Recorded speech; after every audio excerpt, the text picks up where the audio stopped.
ሰላም ጤና ይስጥልን ክቡራትና ክቡራን የአዲስ ምንጭ ቤተሰቦች ዕለቱ የካቲት 2 ቀን 2018 ነው።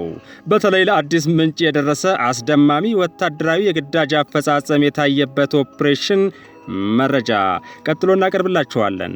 ይህ በአግባቡ የተጣራና ለሚዲያ ፈቃድ ከሚመለከታቸው የዘርፉ አመራሮች ጋር በመረጃ አቀራረብ የተዘጋጀ ሲሆን እንደተለመደው ላይክ እና ሼር በማድረግ ለብዙዎች እንዲደርስ እንድታደርጉ በአክብሮት እንጠይቃለን። ከመረጃው ጋር አብሬያችሁ ቆይታ የማደርገው የእናንተው ውብሸት ታየ ነኝ። ኢንተርኔትና ስልክ ተዘግቷል፣ ነገሩ ምንድነው በሚል የጀመረ የምርመራ ውጤት ነው። በውጤቱ ጀግናው የሀገር መከላከያ ሰራዊት ከክልሉ የጸጥታ አካላትና የጋራ ጥምር ኃይል ጋር ባከናወነው በኩራት ልብን ሞቅ የሚያደርግ ኦፕሬሽን በኦሮሚያ ክልል ሰሜን ሸዋ ዞን በደገም ሂደቧቦቴ ደራ ቁርቁራ ገብረ ጉራችና አካባቢው በመንቀሳቀስ ማህበረሰቡን ሲገድሉ፣ ሲዘርፉ፣ ሲያግቱ፣ ሲያፈናቅሉና ሲያበጣብጡ የቆዩት የኦነግ ሸኔ የኦዳ ኮርማ ብርጌድ ዋና አዛዥና ምክትሉ የፖለቲካ ኃላፊው እንዲሁም ሁለት የቡድን አዛዦች ከ38 በላይ ጀሌዎቻቸው ጋር ሙሉ ለሙሉ ተደምስሰዋል። በዚህም አመራሮቹን ያጣውና አከርካሪውን የተመታው የኦዳ ኮርማ ብርጌድ የዘረፋ ቡድን ነፍሱን ለማዳን በሁሉም አቅጣጫዎች ተበትኗል። መረጃችን ቀጥሏል። የዚሁ የኦዳ ኮርማ ብርጌድ የበታች አመራሮች በደመነፍስ ሽሽታቸውን ወደ ምዕራብ ሸዋና ደቡብ ምዕራብ ሸዋ በማቅናት ሕይወታቸውን ለማቆየት በዞኑ አንዳንድ ወረዳዎች ውስጥ ተበታትነው ወዳሉ ሰላም ጠል ጓደኞቻቸው ስልክ ይመታሉ። በተለይ ደቡብ ምዕራብ ሸዋ ቶሌና ቀርሳ ወረዳዎች ውስጥ ያሉ የሸኔ አባላት መከላከያ አምርሯል፣ በከባድ ጥንቃቄ ባላችሁበት ቦታ ብትቆዩ ይሻላል፣ ያላችሁን ኃይልም በጓድ ብቻ ያደረጋችሁ በምሽት አንቀሳቅሱ ለማለት ሞከሩ። በጭንቅ ሽሽት ላይ ያሉት የግፍ ቡድን ስብስቦች ግን የማህበረሰቡን ሰንጋ በመቀለብ ልባቸው ተደፍኖ በአናቱም ተከታታዩ የመከላከያ መብረቃዊ ጥቃት እንደ ቅዠት እያባተታቸው በተዝረከረከ ሁኔታ በደመ ነፍስ መፍረክረኩን ቀጠሉ። ክቡራትና ክቡራን ይህንኑ መረጃ ስናጠናቅር መከላከያ ቀጥሎ ያለውን መረጃ አድርሶናል። እርሱን ተከታትለን እንመለስ። በዳሎል ማዕከላዊ ዜጋ ሻኮር አይበገሬ ክፍለ ጦር በጠላት ላይ የተጠናከረ ወታደራዊ ዘመቻ በማድረግ በደቡብ ምዕራብ ሸዋ ዞን ቀርሳና ቶሌ ወረዳዎች ውስጥ ሲንቀሳቀስ የነበረውን የሸኔ ቡድን መደምሰሱን ገልጿል። ሰላምና ጸጥታን በማወክ አካባቢውን የሽብር ቀጠና ለማድረግ እንዲሁም የህብረተሰቡን የተረጋጋ ህይወት ለመረበሽ ታጥቆ የሚንቀሳቀሰው የጥፋት ኃይል በመደምሰስ አካባቢውን ከስጋት ነፃ ማድረግ መቻሉን ነው የክፍለ ጦር ዋና አዛዥ የሆኑት ኮሎኔል ዳግም ሳፊሳ የተናገሩት።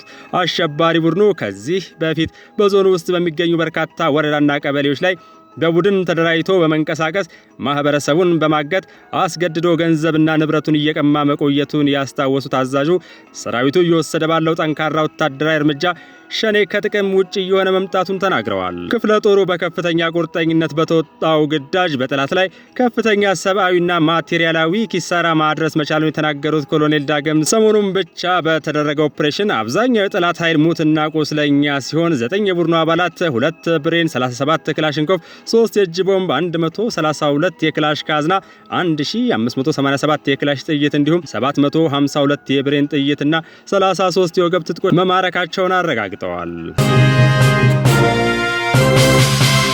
ወደ አዲስ ምንጭ መረጃ መለስ ስንል በሌላ በኩል በምዕራብ ሸዋ ዞን አቡነ ግንደበረት ራሱን ጃልሰኝ ሰበብ ማለት የሚጠራው የሸኔ መሪ አለሁላችሁ፣ በዚህ ዞራችሁ፣ እዚህ አድራችሁ፣ በዚህ ኑ እያለ እነዚሁኑ የኦዳ ኮርማ ብርጌድ የዝርፊያ ቡድን አባላት ሲል የቆየ ቢሆንም ይህ አጋርነቱ የትም ሊደርስ አልቻለም። ምክንያቱም በልዩ የመረጃ ክትትልና የመለቃቀም ኦፕሬሽን ትላንት ከጠዋቱ 2 ሰዓት ከ30 ላይ አብረውት ከነበሩት የቡድኑ አባላት ጋር አይመለስ መሰናበቱን የአዲስ ምንጭ አስተማማኝ መረጃ አረጋግጧል። አሁንም በዚሁ አካባቢ የተደረገውን ኦፕሬሽን አስመልክቶ መከላከያ ያጋራን መረጃ አለ። ምዕራብ እዝ ጽናት ክፍለ ጦር በምዕራብ ሸዋ ዞን አቡነ ግንደበረት ወረዳ በመንቀሳቀስ የህዝብን ሰላም በሚያውከው የሸኔ ቡድን ላይ የተወሰደውን እርምጃ ገልጿል። ክፍለ ጦሩ በቀጠናው ባደረገው የተጠና ስምሪት ለበርካታ ዓመታት ህዝቡ በሰላም ወጥቶ በሰላም እንዳይገባ የህልውና ስጋት ደቅኖ በቆየው አሸባሪ ቡድን ላይ የማያዳግም እርምጃ መውሰዱን የኮሩ አዛዥ ብርጋዴር ጄኔራል ረሺድ ኢብራሂም ተናግረዋል።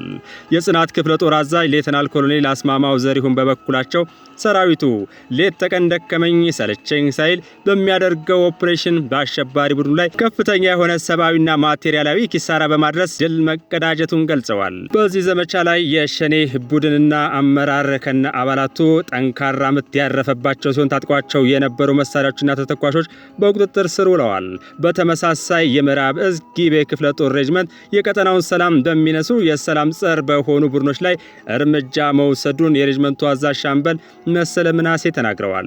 የሬጅመንቱ የሰራዊት አባላት በተሰማሩበት በቤኒሻንጉል ጉሙዝ ክልል በጉባ ወረዳ አካባቢ የሰላምን አማራጭ ባልተቀበሉ ጸረ ሰላም ኃይሎች ላይ የማያዳግም እርምጃ በመውሰድ በርካቶች ሲደመሰሱ ታጥቀዋቸው የነበሩ መሳሪያዎች ከነተተኳሻቸው መያዛቸውን ገልጸዋል። አሁንም ለአዲስ ምንጭ ወደ ደረሰው ልዩ መረጃ መለስ ስንል ከስሩ የተመነገለውና ላለፉት 6 ዓመታት አካባቢ ማህበረሰቡን ሲያሰቃይ በነበረው ኦዳ ኮርማ የተባለ የሸኔ ብርጌድ ላይ ኦፕሬሽኑ ሲወሰድ ቀደም ሲል ይስተዋል እንደነበረው ኦፕሬሽኖች ሲካሄዱ የውስጥ ወሬ አቀባይ አርበኞችን ክፍተት በመድፈን የተከናወነ በመሆኑ በጀግናው የሀገር መከላከያ ሰራዊትና ኩምነወሎ ወይም ጥምር ኃይል በሚባለው ላይ ከመጠነኛ ጉዳት የዘለለ ያለመድረሱ ነው። የዘራፊው የኦዳ ኮርማ ብርጌድ ቡድን በመጨረሻ ቀርሳ ማሊማ ላይ ትንፋሹን ለመሰብሰብ እየሞከረ ባለበት ካስደማሚው ድል በኋላ 42-0 የሚል ስያሜ በተሰጠው ኦፕሬሽን 42ቱ ሲደመሰሱ 10ሩ ተማርከዋል። ታጥቀዋቸው የነበሩ የቡድንና የነፍስ ወከፍ መሳሪያዎችም በሺህ ከሚቆጠሩ ጥይቶች ጋር ገቢ ተደርገዋል። ክቡራትና ክቡራን ወደ ዕለቱ አበይ ዜናዎች ስንሸጋገር የልዩ ዘመቻዎች 65ኛ ዓመት የምስረታ በዓሉን በተለያዩ ዝግጅቶች እንደሚያከብር ሌተናል ጄኔራል ሹማ አብደታ ገልጸዋል። በ1953 እስራኤል ሀገር ሰልጥነው በመጡ አንድ ሻምበል የአየር ወለድ ሰራዊት አባላት የተቋቋመውና በየጊዜው አደረጃጀቱን እያሳደገ ዛሬ ላይ በአስተማማኝ ቁመናና ዝግጁነት ላይ የሚገኘው የልዩ ዘመቻዎች 65ኛ ዓመት የምስረታ በዓሉን ከየካቲት 7 እስከ 15 2018 በሐዋሳ ከተማ በተለያዩ ዝግጅቶች የሚያከብር መሆኑ ተገልጿል። የእዙ አዛዥ ሌተናል ጄኔራል ሹማ አብደታ ዛሬ በሰጡት መግለጫ የማይበገር ጽናት የማይታጠፍ ማንነት በሚል መሪ ቃል የሚከበረው የምስረታ በዓል እዙ ባለፉት 6 አስርት ዓመታት ያስመዘገባቸውን ድሎች በመዘከር የሀገርን ሰላም በማስከበር ረገድ የነበረውን ጀግንነትና ወኔ ይዞ የቀጠለው የአሁኑ ትውልድም ይህንኑ ገድል ለተተኪዎች እንዲያወርስና ያሉትን ጥንካሬዎችም አቅቦ እንዲያስቀጥል ያስችላል ብለዋል። ሌተናል ጄኔራል ሹማ አብደታ ኮማንዶ፣ አየር ወለድና ልዩ ኃይል ጸረ ሽብር በየስርዓቱ በተለያዩ ፈተናዎች ውስጥ ያለፉና እየተጠናከሩ የመጡ ከመሆናቸውም በላይ የጠላትን ቅስም የሰበሩና ሀገርን ያኮሩ ጀግንነትን የፈጸሙ መሆናቸውን አውስተዋል። በተለይም በ1969 በኤርትራ ምድር ናቅፋ ላይ በጠላት ተከቦ የነበረን የወገን ጦር ለማዳን በተደረገው ጥረት በራሪ ነብሮቹ በዓለም አቀፍ ከተቀመጠው የዝላይ ከፍታ በላይ በፓራሹት ከአውሮፕላን በመዝለል ወገንን ከከበባ ያወጡበት ጀብድና እንደ አውሮፓውያን አቆጣጠር በ1972 በበረራ ላይ የነበረን የኢትዮጵያ አየር መንገድ አውሮፕላን ለመጥለፍ የሞከሩ 7 ታጣቂዎች ላይ በአየር ላይ በወሰዱት ፈጣን እርምጃ የተሳፋሪዎችን ሕይወት በመታደግ ወርቃማ ድልን ያስመዘገቡ የሀገር ባለውለታ መሆናቸውን በማሳያነት ጠቅሰዋል። ኢትዮጵያ ላይ አልሸባብ የጂሃድ ጦርነት ባወጀ ጊዜም የልዩ ኃይሎች ሶማሊያ ራስ ካምፓኒ በሚባል ቦታ ድረስ ዘልቆ በመግባት ጠላትን ብቻ ሳይሆን ማሰልጠኛውን ጭምር በመደምሰስ ድንበር ተሻጋሪ ግዳጅ በመፈጸም ረገድ የነበራቸው ሚና ከፍተኛ እንደነበርም ገልጸዋል።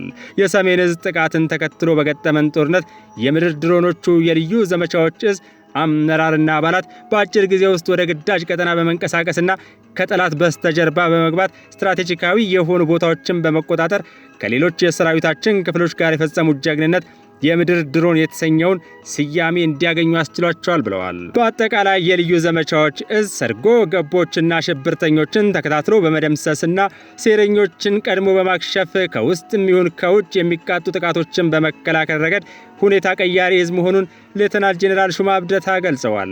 ዕዙ የምስረታ በዓሉን የካቲት 7 ሐዋሳ ላይ በሚደረግ የ10 ኪሎ ሜትር የጎዳና ላይ ሩጫ ውድድር የሚጀምር ሲሆን ከየካቲት 13 ቀን ጀምሮ ደግሞ የመጽሐፍና የአርማ ምርቃት፣ የፎቶግራፍ አውደሬና የፓናል ውይይት እንዲሁም ሌሎች መርሃ ግብሮችም ይከናወናሉ ብለዋል። የማይበገሩት ቀያይ ነብሮች በአየር በምድርና በውሃ ላይ የሚያቀርቧቸው የተለያዩ ወታደራዊ ትርኢቶችም የበዓሉ ድምቀቶች ይሆናሉ። የልዩ ዘመቻዎች እዝ 65ኛ ዓመት የምስረታ በዓል የካቲት 15 ቀን 2018 በሐዋሳ ስቴዲየም ለየት ባሉ ዝግጅቶች በደማቅ ስነ ስርዓት የሚፈጸም ይሆናል። ሁለተኛው አበይትና ወሳኝ ዜና በዚህ ዓመት የሚሰጠውን የ2018 የ12ኛ ክፍል ማጠናቀቂያ ሀገር አቀፍ ፈተና 100% በበይነ መረብ ለመስጠት የሚያስችል ቅድመ ዝግጅት እየተደረገ መሆኑን ትምህርት ሚኒስቴር ገልጿል። በአጠቃላይ ትምህርት ልማት ዘርፍ የግማሽ ዓመት አፈጻጸም መድረክ ላይ የተገኙት የትምህርት ሚኒስትሩ ፕሮፌሰር ብርሃኑ ነጋ ናቸው። በዚህ ዓመት የሚሰጠው የ12ኛ ክፍል ማጠናቀቂያ ፈተና 100% በበይነ መረብ ይሰጣል ሲሉ የገለጹት ባለፉት 2 ዓመታት ፈተናው በወረቀትና በበይነ መረብ ሲሰጥ እንደነበረ አንስተው በዚህ ዓመት የሚሰጠው ማጠናቀቂያ ፈተና ሙሉ በሙሉ በበይነ መረብ ለመስጠት የሚያስችል ቅድመ ዝግጅት እየተደረገ እንደሆነ ጠቁመዋል። ለዚህም የተለያዩ ግብአቶች ለክልሎች ድጋፍ እየተደረገ መሆኑን ጠቅሰው በፈተና ጣቢያዎች በቂ ኢንተርኔት አቅርቦት እንዲኖር ከኢትዮ ቴሌኮም ጋር በመነጋገር ይሰራል ብለዋል። ክልሎች በዚህ ሂደት የሚያጋጥሙ ችግሮች እንዳይኖሩ በቂ ኮምፒውተር ኔትወርክና አማራጭ የኃይል አቅርቦት እንዲኖር ልዩ ትኩረት ሰጥተው መዘጋጀት እንዳለባቸውም አሳስበዋል። ለተማሪዎችም በቂ ስልጠና መስጠት እንደሚገባ አስገንዝበዋል። ከዚሁ ጋር በተያያዘ የክልልና ከተማ መስተዳድሮች ይህንን አውቀው አስፈላጊውን ድጋፍ እንዲያደርጉም ጠይቀዋል። በትምህርት ሚኒስቴር የዲጂታል ትምህርትና አይሲቲ ስራ አስፈጻሚ የሆኑት ዶክተር ዘላለም አሰፋ ተማሪዎች የሚለማመዱባቸው ሞዴል ፈተናዎች በበቂ ሁኔታ የተዘጋጁ መሆኑንም ገልጸዋል። ተማሪዎች አስቀድመው እንዲለማመዱና ስልጠና እንዲያገኙ ማድረግ ይገባልም ብለዋል።